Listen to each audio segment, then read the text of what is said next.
Welcome to Build with Rob. It is your host, Rob Dyrdek. You know what it is. The CEO and founder of the Dyrdek Machine, a one-of-a-kind venture creation studio where we systematically fuse art, science, and magic to manufacture amazing. We manufacture amazing companies with the machine method, and we seek to manufacture amazing lives with the machine mindset. And that's what this show is all about. Life and business strategies, whether it's talking to our founders and partners at the Dyrdek Machine, or it's talking to entrepreneurs and sharing philosophies and ideas and questions with their business ideas and questions about life strategies and how to be more balanced and how to be more focused and different sort of things to think. That's what that show's about. So if you like this show, you listen to this show, make sure you hit the like button, hit the subscribe button. You want to be on this show. We invite everybody who would like to be on this show to go to dyrdekmachine.com, submit a video, tell us about what you're doing, what questions you have, some thoughts you may have, or something you'd like to discuss with me directly, and join the show. I think what I love so much about this show is I get to learn a lot as well. I get to learn about every single person's company, business. I get to see their questions, their concerns, and then have a real conversation about, not only how I've, sometimes solved certain issues or have gone through something myself to share, but you always, in this format of just great discussions, both parties learn a lot, and I, again, love doing this show. I love talking all aspects of life and business, whatever it may be. Occasionally, maybe I overdo it. You know what I mean? My wife might tell you, I might be slipping into my elevated guru mode, when we should just be watching a football game, something real simple. But it's something that I really enjoy doing, and this show allows me to connect with a lot of great people.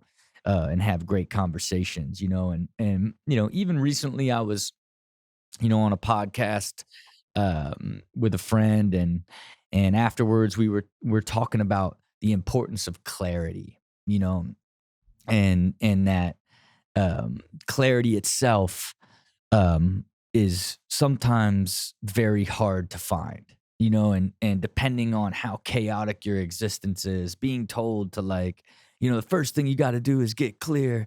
You got to be clear on what you do. You got to find clarity. You got to be clear. You got to define it, but I want to reset how important it is, and then talk through just some considerations on how someone can go about evolving into getting clarity. But I believe anyone who wants to find success in life must relentlessly be seeking clarity. Relentlessly. Because ultimately, clarity gives you the ability to see the detailed goals that you need to see. And detailed goals with systematized plans and action create belief. And belief is where you actually can do anything that your mind can conceive, right? Because at the end of the day, you've got to manufacture that belief through clarity, through detailed goals, through action, right? In order to believe that something is actually possible and that you go out and do it. And there's so many additional benefits to clarity, right? Because it's developed and understood, and now you have learned it and it makes more sense to you. It's more easy to you. You understand more why you're doing it. You want to do it even more, right? It's the better you understand something, the more clear it is. It makes it so much more doable in your mind, and the benefits of that are in everything. It's everything, because you want to have total understanding of why you're doing something. And then you want the belief that you can actually do it.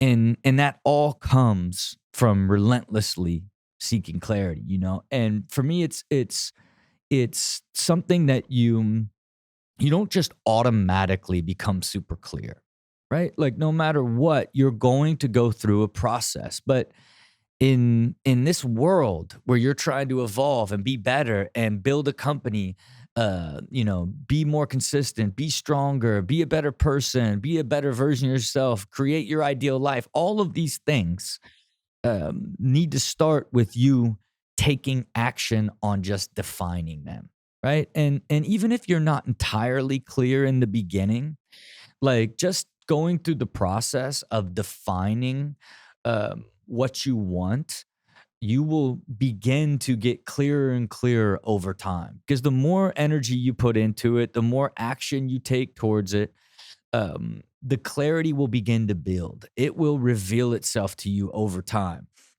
And what that does is then energizes you, gives you more belief, allows you to build a clear path and a more detailed plan as you begin to do it. But the thing about it is you have to try, and if it's really hard for you to define a goal, then you gotta let me say, for example, if it's hard for you to define a much bigger goal, then you've got to break down into simple things that you want to do, that are very easy for you to understand, and do 10 small goals that you can do instead of one big one.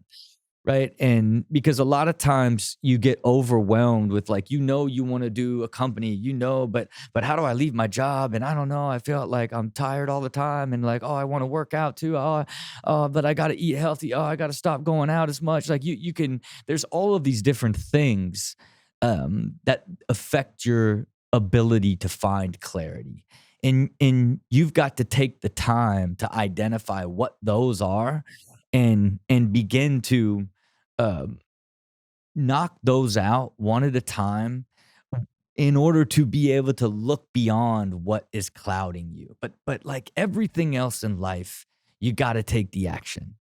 And the moment you make the decision to do it is when everything changes. I people say it all the time, but like, I don't care what it is, whether it's starting a company, getting into shape, like, even if it's great X factors, like trying to find a relationship, for me, before I met my wife, I decided I was no longer going to live this way.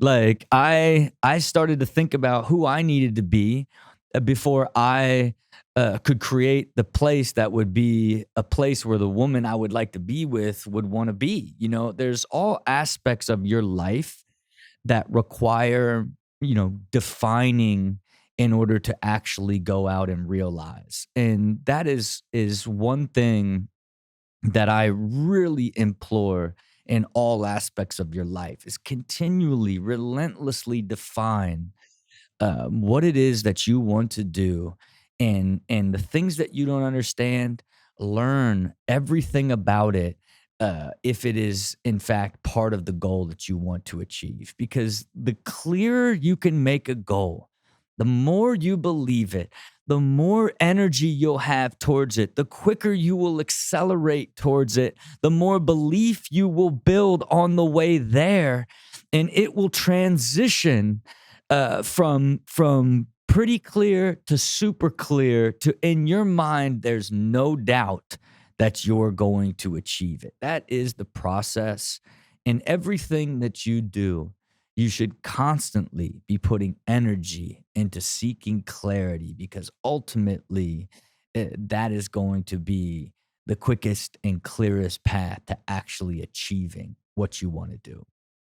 And look, I think everybody's different in how it works for them. And again, on all these things, you just gotta like put in the effort to identify, and really understand where you're putting in energy with intention, and eventually it reveals itself to you with the right amount of effort. Okay, that is my preaching on clarity. Always will, forever, be something that I think is incredibly important. And the beauty of it is you'll get better and better at it over time, and eventually you'll preach to your friends. You gotta seek clarity. You got to know where you're headed. Look at me. Because that's basically what you'll find me in the corner at parties, screaming life strategy at anyone that wants to hear it. All right, well, look, this is what this show's about. Getting together with great entrepreneurs and people with ideas and questions and about life and business. So without further ado, let's welcome our first guest. Hello, my name is Patrick. I'm going to tell you a little bit about myself before we dive into my idea. I grew up in a blue-collar household. I have been working since well before I graduated high school and continued nonstop since. I attended the local community college while employed full-time at Tennis Warehouse, where I would eventually work for nearly a decade. While there, I learned the ins and outs of the daily operations, gaining a strong eye for efficiency and organization, until eventually deciding on committing to my own venture. So let me tell you a little bit about the concept that I have named HalfBack. People are free to do what they want with their recyclable returnables.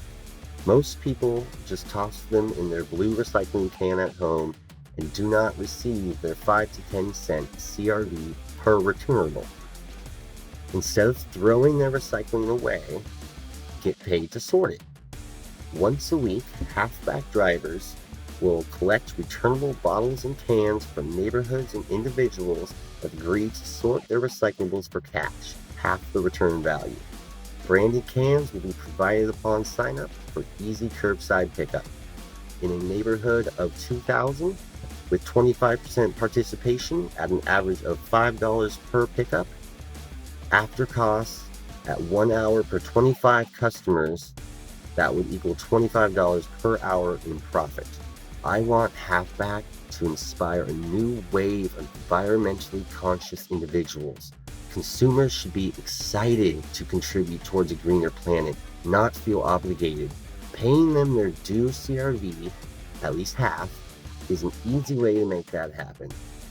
I know Rob Dyrdek as a skater much like myself. Skaters are known for their determination and unrelenting desire to achieve. Dyrdek machine embodies that spirit. That is why I hope we can work together and make HalfBack a reality. Patrick MacCausland, welcome to Build with Rob. How are you, my friend? Hey, Rob. Thanks for having me. Of course, man. Like I do like to do on this show.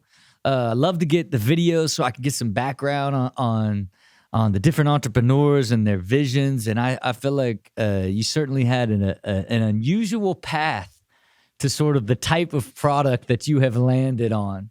Yeah, I agree. Because you went from working at the tennis world. What's the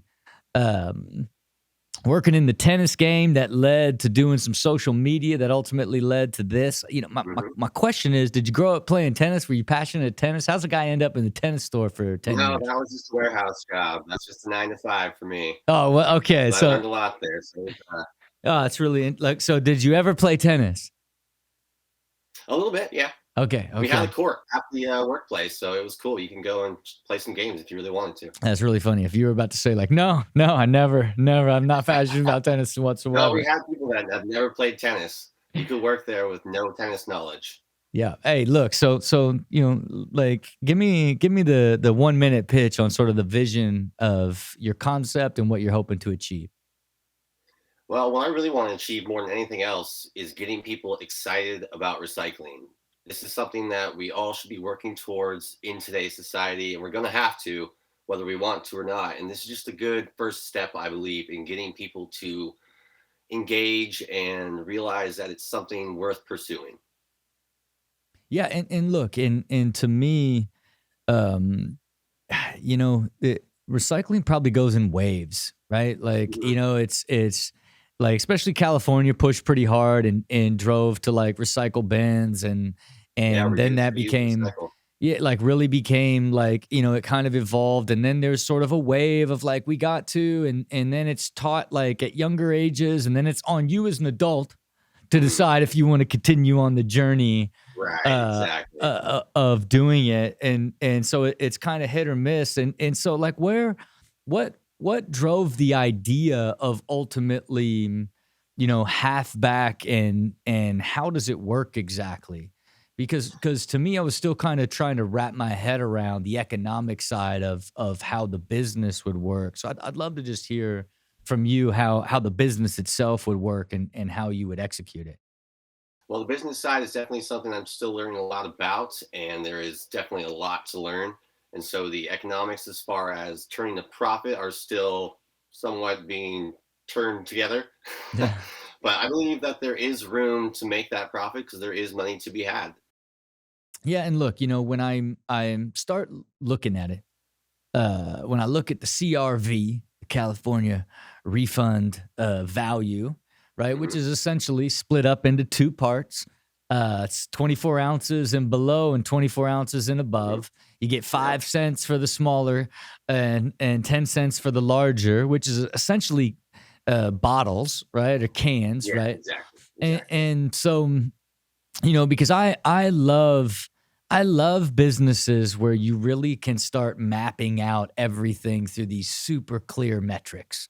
I Right. I, I love the idea that you hit me with, hey, in a neighborhood of 2,000 homes, if we can Yeah. get 250, I can get it to $25 an hour in profit. I'm like, oh, what do we got? What do we got? What do we got? Yeah. There's lots to go Right. on there. So I get excited.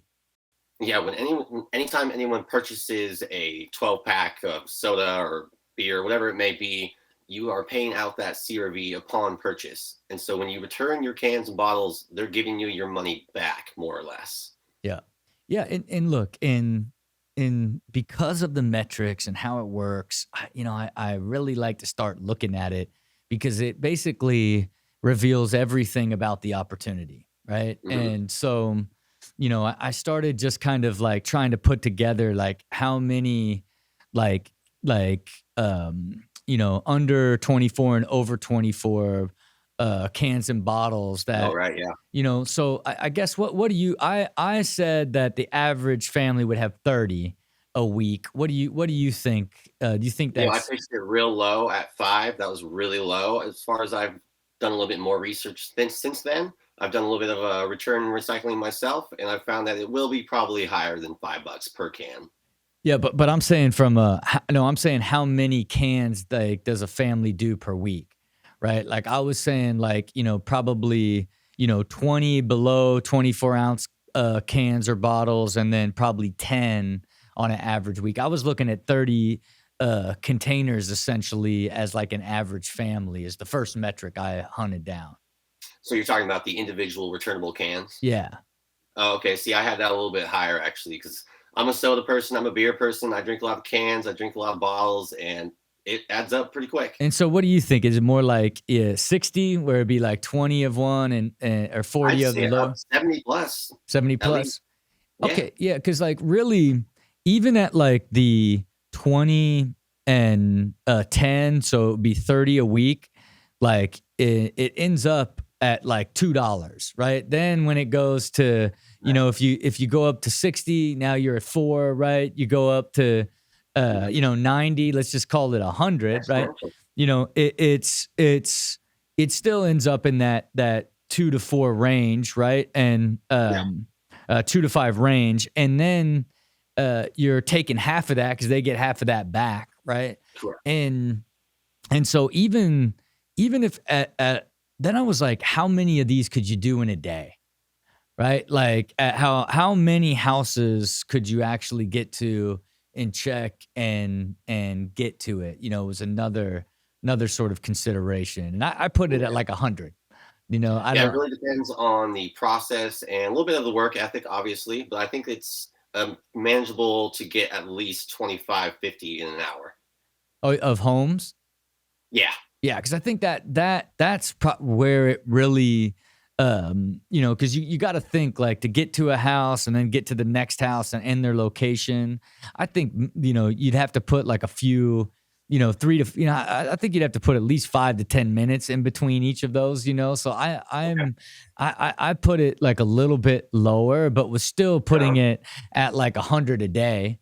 See, I'm a hard And worker. I'm pushing. yeah, that's what I'm saying. Like, so even at 100 a day in 60 cans, like it's still, in 700 a week, you know what I mean? You're still looking at like because of you're splitting that 5 and 10 cents, Mhm. each sort of person that does that, especially if you did it yourself, it still ends up in this like $30 or $40,000 a year.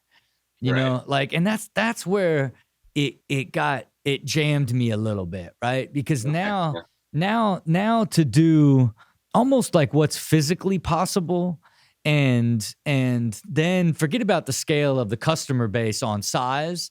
It's Mhm. like really what could one man do? Because Right. ultimately that's really what it boils down to is like what would one person be able to generate in revenue, and then what would you have to pay for them, and then what would be left over for you, you know? And Right. boy, those margins got pretty tight, right? Yeah, they do get tight. They do. You know, and now it's work ethic and individual, and not that it's um not that it necessarily is about the money either, right? No, Because that's really, it's not about the money. It's yeah, about getting people excited about recycling, and a little bit of money that helps. yeah, and what you know, and especially about the people who's recycling, right? Because if you're already prone to recycle, you're not Mhm. doing it for money. You're doing it for the environment, right? You Right. You already just care. believe in the cause, and I would implore you to consider,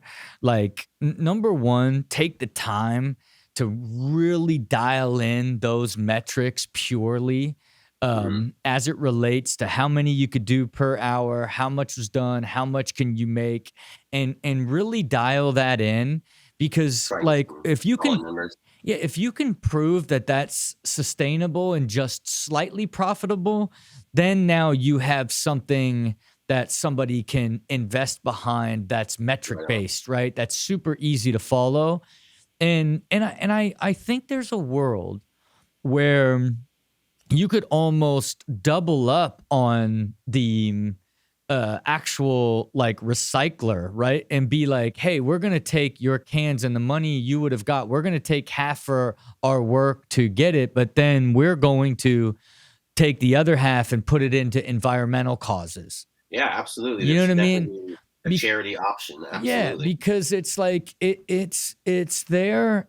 Now you got a bigger story, because you're not going to Mhm. convert people to, because they're going to end up making like a few A few dollars. bucks. Yeah. Yeah, you know what I mean? Like it's not Yeah. going to money's not going to motivate them as much as like, hey, if you do this instead of just throwing it in the recycler and letting them like restore sort it themselves, this is what like I'm on a mission to do, to not only to drive people to recycle and make recycle exciting, but then make recycling double its value to the earth Yeah. and what we can accomplish together. Absolutely. You know, it's like if you can kind of solve those two things, I think like you have something that somebody could get behind, and that you could have more clarity on Yeah, basically definitely. developing a team, because you don't necessarily need to like raise the money, right? Like you get to be the first person.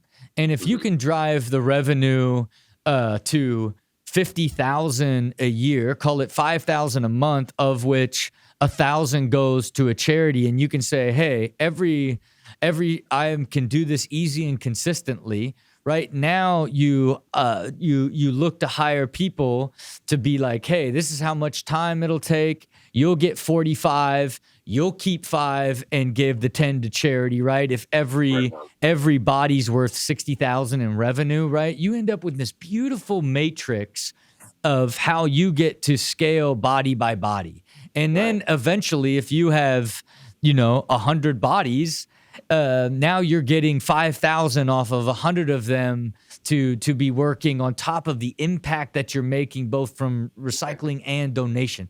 There's a beautiful matrix in there. You know what I Yeah, it mean? sounds Uh, sounds ideal. and I think that you know, and I might be overrunning you here, you know what I mean, with the this way of looking at it. No, I Uh, love to hear it, man. you know, but I think it's definitely worth looking at it that purely, because you can be the guinea pig for optimizing it and getting it into like, okay, you only want houses in this radius. This is how you want to build your material. Like there's a world where it's just your time in the beginning. And then the beauty of it is, you know, you get to grind it out on like, you know, if it is even possible or not. And by the time you bring on the next person, you would have figured it out and optimized it. But that's a little bit more to tell them. Yeah. And I love ideas that work like this because there's so much truth in the numbers in these ideas, right? And yeah, there's no lying here. Definitely not. Like, you know how many hours it's going to take. You know, like the number of houses is a real number. The number of cans and bottles of each of those houses is a real number. All of these things are real numbers that you get to build this behind. And if you take a little bit of time, like, and define that and then go out and do it, I think you're definitely going to understand if you really want to do it, and then its true potential, you know. Yeah, I think that's great advice, and it's definitely something I'm going to work towards. And you got some questions for me, man. What were the questions? Well, I got one question in already, but one thing I've always admired about you is your endless positivity, and I just kind of wonder, what's your secret for maintaining that even through something like a failed business venture? Yeah, I mean, look, it's you grow, and you know, I've definitely always been positive, right? And I would argue that I've had more success than failures that's reinforced that, right? So I think I've gotten really lucky on always being able to be on the positive side of things that allowed me to maintain it. It never got broken from me. And I love that you're willing to admit that. That's really great. But I would say this. I would say that that still didn't mean I didn't go through highs and lows. No, of course right? not. Of course. But as I realized and began to like sort of self-evaluate and understand myself better and begin to ask myself, why was I going through those? That all of these things began to become clear. Right. So I began to design my life and everything that I chose to do in my life around avoiding going through the highs and lows. And how do I get better and better? And that required, you know, having financial strength and the right savings and the financial health and stability. It required having me being stronger and healthier, having a great relationship, all of these sort of interconnected systems that I love to talk about in life. I worked on balancing those so that it's much easier today for me to maintain and basically live in a perpetual state of positivity. You know what I mean? Like, so I admire that greatly. I admire that greatly. And I am certainly lucky because I had a great foundation. I had a father that was super optimistic, that made me feel like, you know, always, there was always a bright side to everything. I implore that in my children. I'm like, boy, we are so lucky, you know, like everything.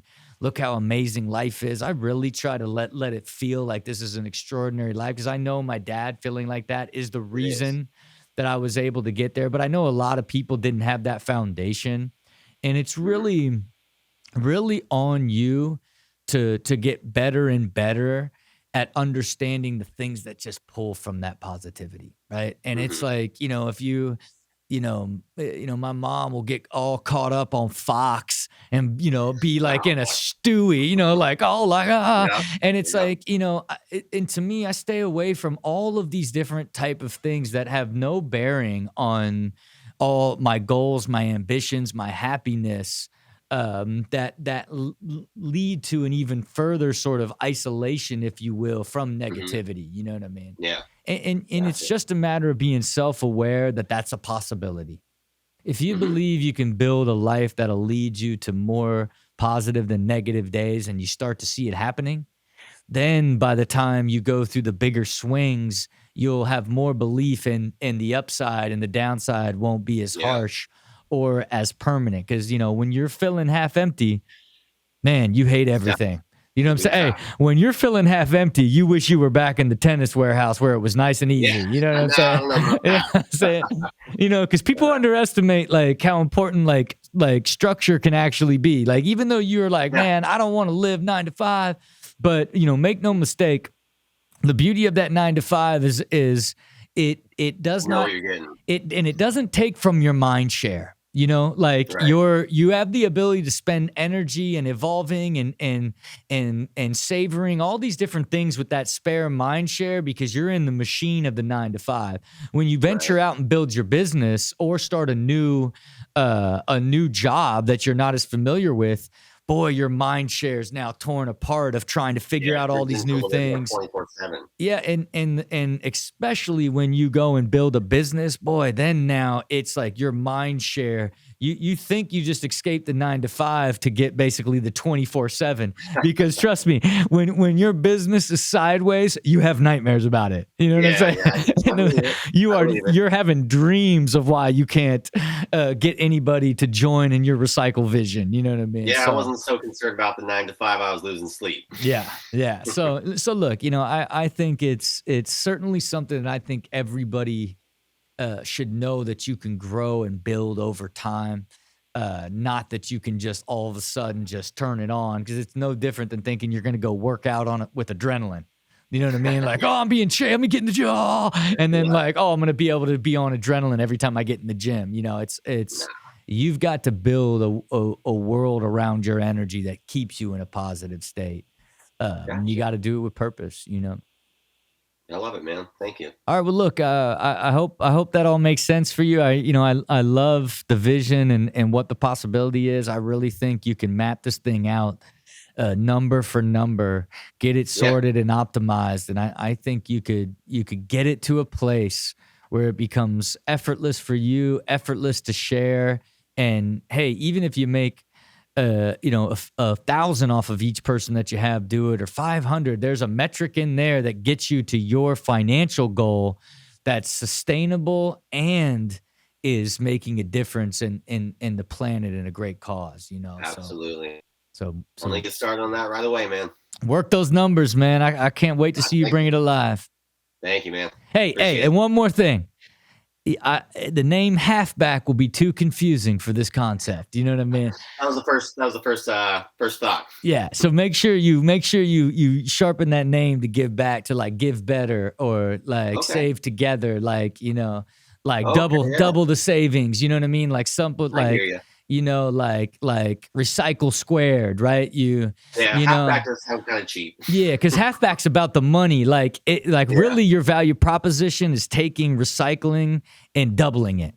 Right? Right. Like, because you're like, Yeah. hey, you were going to recycle anyway, but let me take it, do the sorting, and the money from sorting, I'm going to give to charity. It's Right on. recycled squared. You know what I'm saying? Okay. Feel free I'll to work use on it. that. Feel free to use it. Thanks, Rob. All right, take care. Be good. Hello, my name is Tulsa. It's like Tulsa, Oklahoma. Never been there though. I am almost 27 years old. I live in Illinois. I'm about a little over 2 hours from Chicago. Late teens, early 20s, I started to develop more of a sense of style and wanting to look cool. Really just for me, look good, feel good type of mentality. There was a point then when I started making my own clothes for myself. Would dye stuff or like try to sew, which I'm not very good at. But my buddy Sean's like, why don't we sell these? Not too much longer after that, I built the website and we got the ball rolling. I still run every aspect of the business myself. I make everything, which is my favorite part. Take pictures and rinse and edit the pictures and create ads and run the ads. Even SEO work. I do it all. Been doing it all for 4 or 5 years now. Everything's one of a kind. Nothing is going to be duplicated. You're never going to see the same item from us twice. So when you get your item, it is special to you. I could use the same colors on something, but it ain't going to be absolutely identical. The one you have is one of one.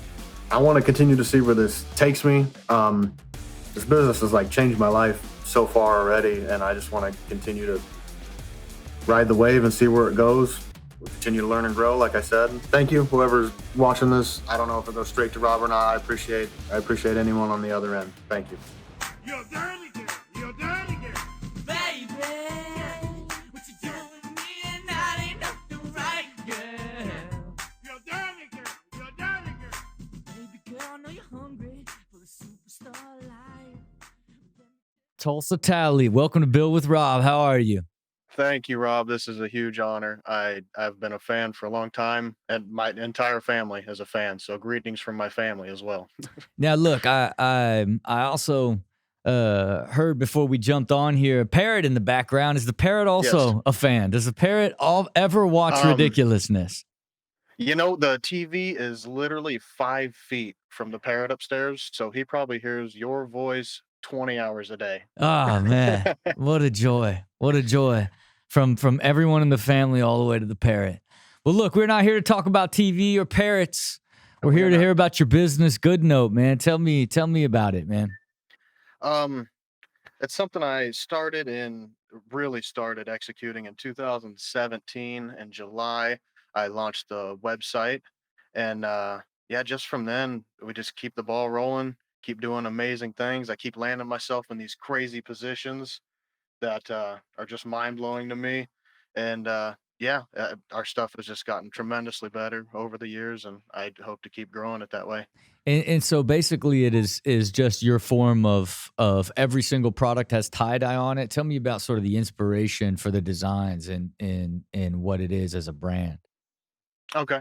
Off the start, I really just made clothes for myself when I started kind of getting into fashion more in my late teens, early 20s.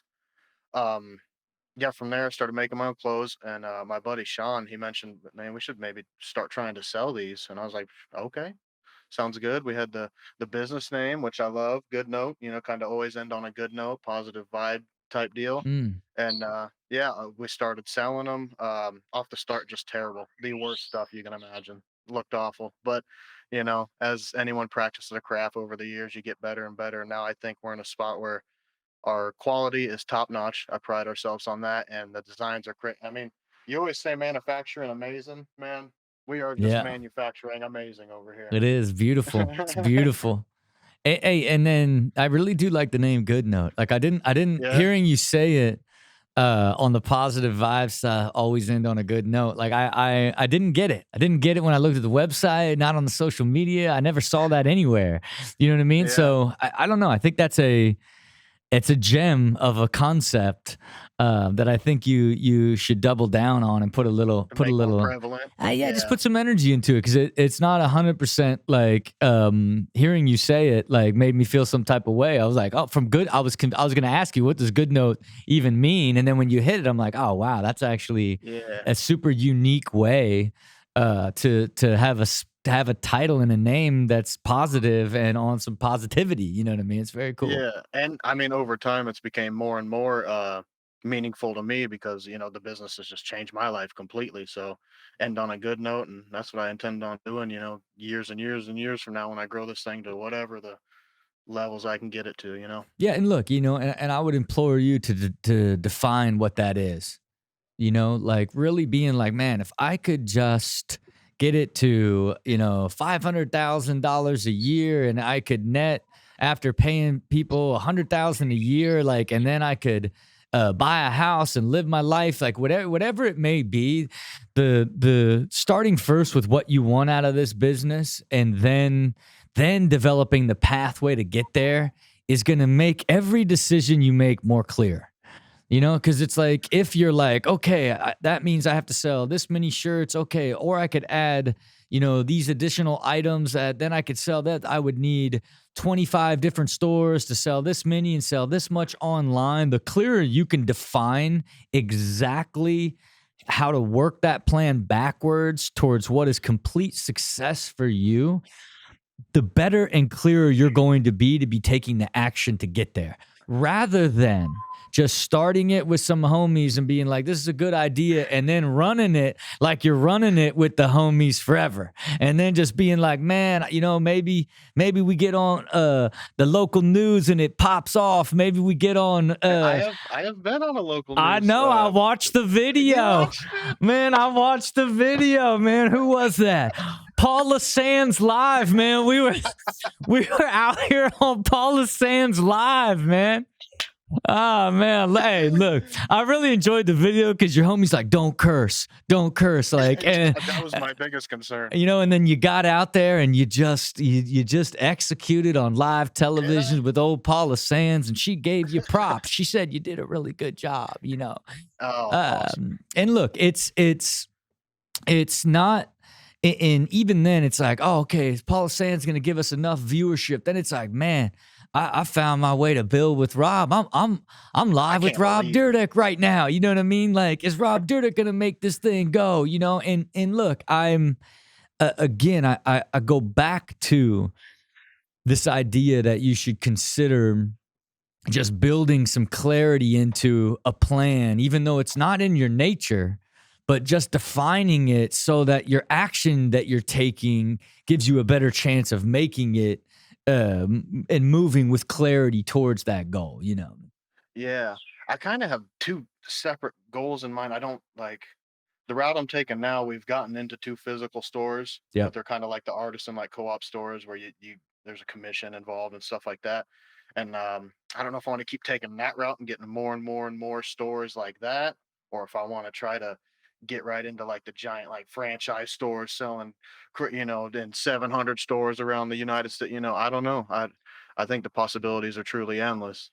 Yeah, and look, I think you make that decision, you hunt down all of those and make that decision because there's a lot of plus and minuses with everything as it relates to how to manage the business and scale the business. But I know you got some questions for me. What do you got?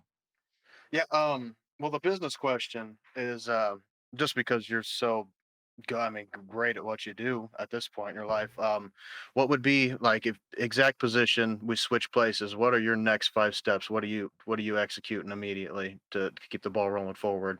Well, look, again, I think as I started, I think number one is building a clear plan based off Yep. of the life that you want to live and how this business serves that life, right? And then designing all the steps that you actually need to go and do to realize this business the way that it would help you realize a great life. Because what you don't want to do is just be kind of like a ship at sea without a plan or a strategy, and then allowing the business to become a burden, right? Like you don't Yeah. you just don't, you want to keep setting clear milestones and goals and taking a shot with achieving that, and then making adjustments rather than like getting into a place where you just live frustrated of like constantly trying, like just waiting for something to happen, rather than taking the action to see what is the Yeah. right path to happen. You know, I think one thing, you know, you're making and designing the product, and I see you did the collabs with the artist and some other people. I think really trying to find like, hey, we do this super unique version of tie-dye, like, and trying to do collabs with people would at least build your name. I think that's one way to begin to market it. I do love the idea of trying to hunt license deals, right? Like if you Yeah. could go I've out thought and about that with like wrestling and stuff because I'm a huge wrestling look, fan. look, if you could go and get like, we're a independent tie-dye shop and like Vince, give us the Hardy one or whoever it might, you know, whatever it may be. It's like you get something like that. Now you get this new pull for your business that can have people discover it because it's a new way of presenting what they're already have an appetite for as a consumer in this new cool look and feel. I think you really hunt those down because those can be game changers and they're big for a lot of different brands. You know what I mean? Like our for my Alien Workshop skateboard company before I gave it away. I actually gave it away. Back to We the did investors. yeah, Or like the initial people, initial yeah. owners. Yeah, look Yeah. at you. Look at you. It was the right I thing know to you, do. man. It I was the know you. right thing to do. But we did these big license with Warhol and Keith Haring, and I mean they're selling it. They're selling in like auctions right now for significant money. So, you know, there's always these opportunities to go out and get unlikely licenses that can create people that would just be looking for a certain brand and then find your brand connected to it. Yeah. I like that, but I'll tell you I'll tell you something that you did that I really liked that I'd never seen before. And it was the couples tie-dyed interlocking photo on your social media, Oh yeah, right? yeah. Where it And I'm was working like, with that more with families and stuff you know what too. I'm saying? Where it was like the stripe, like one shoulder was tie-dyed on the girl, the other on the guy, in the center they connected and made like one big design. I just had Yeah, never seen that before. And it's this yeah. idea of like this connection shirt, like, and this connection moment that's now Instagrammable. It's now a gift for it's now like for when we're gonna go to Disneyland, we're gonna do whatever. I just think selling them in two pairs, like his and hers, or two best friends, Oh his yeah, and yeah, his, like yeah. really kind of selling it as this connection. That's now something that's never been done. And so in a crowded space, you would have something that was unique in a way that has And all of very these marketable. intangibles on the marketing side, that make it super unique and desirable compared to just having tie-dye. You know what I mean? So that's a couple things that I just really, really thought was potentially compelling and interesting We uh we to kind of got consider. a little bit of that in the works, not just a couple, but like in family. Um, my buddy Sean, he just ordered a bunch of stuff for his kids for Christmas. Hopefully, I don't spoil that for them. But he his plan is to get a big old picture with all of them wearing it. So it's going to be like 4 or 5 people all together wearing the same thing, and that'd be great for Yeah, the hey, look, Facebook and it ad. You is know what I mean? essential. It is essential that they lock together and create a design rather than just all Yeah, being in the same design. That was the beauty of like that photo, is like when they hugged, it created the black stripe between yeah. them going down, and then it was like the two opposite tie-dyes on either side. So it now created almost like one big shirt design when they put their arm around each other. Like that's what I Hey, think hey, hey, I'm gonna hit that hard for Valentine's Day. You yeah, know what I mean? that's what I'm saying. Like that is right there. Like that couple one now is this unique position for your own personal brand. And it's like, start Valentine's off on a good note. You know what I Hey, mean? You know what I hey. mean? You know what I mean? You put it together. You know what I mean? Like that's what I just really think is some things to consider. But again, I am imploring everybody. You gotta start at the end with the business and define the Yeah, I've heard you say pathways, that. and figure out what you want out of it specifically, and then try all the pathways to make that happen till you make one work, and because that's going to give you much more peace, much more purpose, and ultimately fulfillment when you figure out the one that works and it gets you there. You know what I mean? And it may require trying all the things we talked about, right? Like the couple shirt, it Yeah, could be licensed stuff. It could be it could be license only. That's the hero of it. You know what I mean? It could be collaborations only, but either way, it's making sure that you sort of set a goal on how much that you need to sell, how much it's going to cost you to make it, and ultimately how much of that are you going to net, and how do you make that consistent to live the life that you ultimately want to live. You know what I mean? yeah, And I know you got yeah. another That's question for me, incredible. man. What's your other question? Oh yeah, the other question's more of life based. I guess it falls into both categories. Um, just how do you remain so calm and into it and zoned in under high pressure situations all the time? Um, just very seem to be a master at it at this point, but I'm just trying to learn myself how And to and what's high pressure do to that. you? Right? I'm curious to see like, This right now. yeah, yeah. Hey, do you feel more pressure here or Paula Sands? um, I would say here just because of you, but Yeah, that one was live TV, and live TV is a different animal. I mean, yeah, of course, I'm preaching to the choir, but yeah. yeah, just I don't know. It's kind of the same feeling, but this one's really meaningful to me just because I've been a fan for so long. Yeah, and look, and you don't seem like you're under pressure in any way, shape, or form. Do you feel under pressure in life Thank and you. business and other aspects of your life? Um, Hit and miss. Some days are Yep. fantastic. Some days are like, wow, this is. Sometimes it's like, did I bite off more than I can chew? And Yeah. then a week later, you're like, no, I handled it. I pushed through. I'm there. Yeah. And then it's just a cycle of that over and over. And I'm trying to get like super optimized. I know how you live this crazy optimized and with time, and then how in tune you are with your mind, body, and soul is just very impressive and admirable. And I strive for that eventually. I'm working towards that. Yeah, and look, and I think like when you ask like how do you stay so calm under pressure, it's because I've worked so hard over time to avoid those loops, right? Those big loops of like, where all the doubt comes in. I shouldn't even, what am I even doing? Whatever like that. And then something positive happens again. You're back on. Here we go.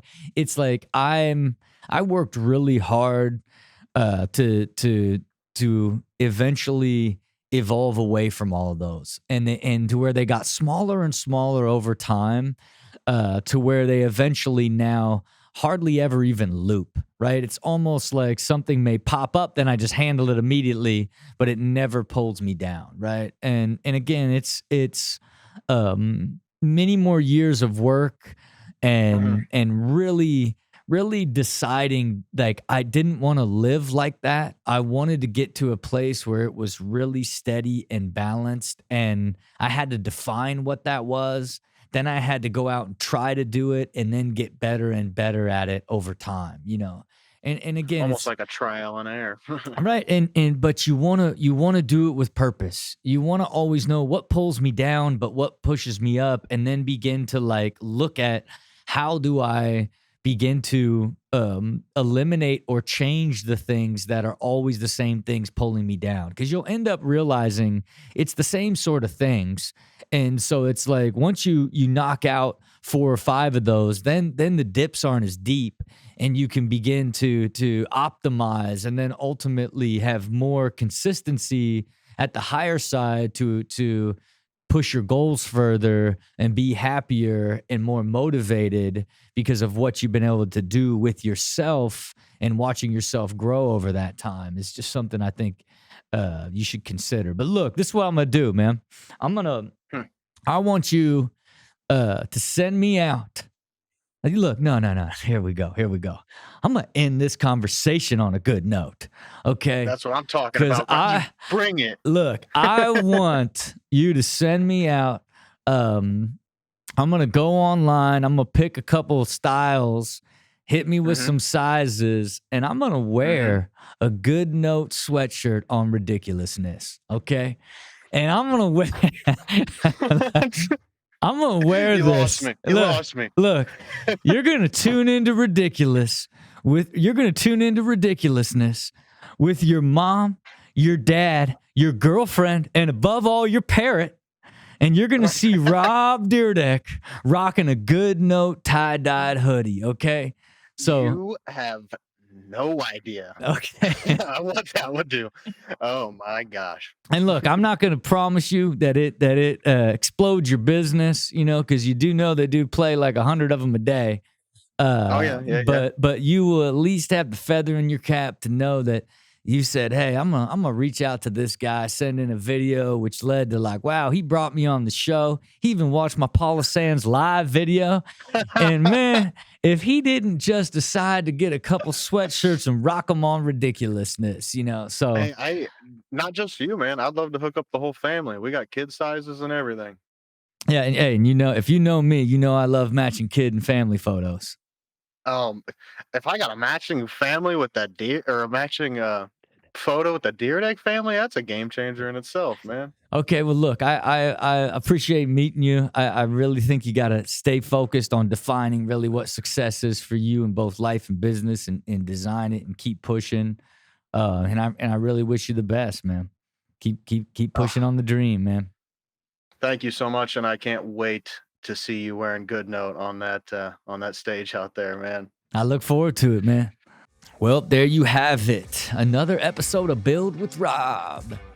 Again, thank you to everybody that listens to the show. All the feedback's been amazing. Thank you to every single person that's liked and subscribed. Of course, wherever you listen or watch the show, make sure you do that.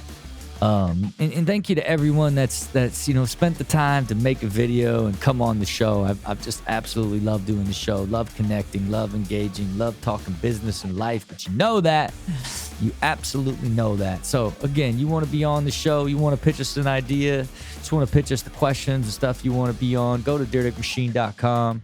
You want to become a machinist, be a part of our process. Come in, collaborate with us. You can also sign up to be a machinist there. And look, if you're living your life right now and you don't know what to do, first thing you got to do is determine exactly what you want that life to be like. Then you got to create a plan to live that life. Then you got to take the action to make sure that that life becomes a reality. See it, believe it, do it. Till next time.